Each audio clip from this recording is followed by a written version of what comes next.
RSSला छाताडावर घ्यायची वेळ आली की फक्त आम्हीच घेऊ शकतो अशा अर्थाची विधानं सुजातराव आंबेडकर सगळीकडे करताना दिसत आहेत.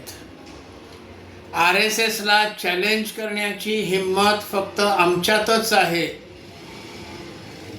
RSSला दणका देण्याची हिम्मत फक्त आमच्यातच आहे अशा अर्थाची वक्तव्य श्रीयुत सुजात आंबेडकर ही अनेक वेळा करताना सोशल मीडियावर दिसत आहेत. RSSला दणका देऊन संपवण्याचा प्रयत्न पंडित जवाहरलाल नेहरूंनी केला, त्यांना ते जमलं नाही. हाच प्रयत्न पंतप्रधान असताना इंदिरा गांधींनी केला, त्यांनाही ते जमलं नाही. 1967 पासून RSSच्या विरुद्ध हिंसा करून RSSला संपवण्याचा प्रयत्न केरळमधल्या मार्क्सवाद्यांनी केला, त्यांनाही ते जमलं नाही.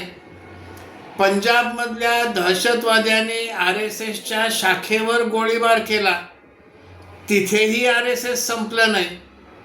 आसामसारख्या राज्यामध्ये, नागालँडसारख्या राज्यामध्ये तिकडच्या उल्फा आणि NSCNच्या दहशतवाद्यांनी RSSवर आक्रमण केली, कार्यकर्त्यांना मारलं. आज दोन्ही ठिकाणी RSS ईशान्य भारतात मजबूतीनं उभा आहे.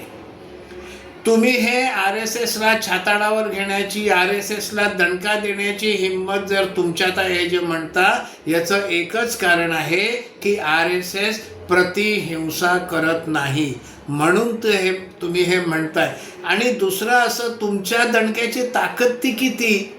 तुमचे असले मिनी दणके, मायक्रो दणके यांना RSS काडीचीही किंमत देत नाही. बाकी भाषणामध्ये लोकांच्या टाळ्या मिळवण्यासाठी अशा प्रकारची विधानं जरूर करा, त्यामुळे भाषण ऐकायला समोरच्या लोकांना आणि बोलायला तुम्हाला चांगलं वाटत असेल.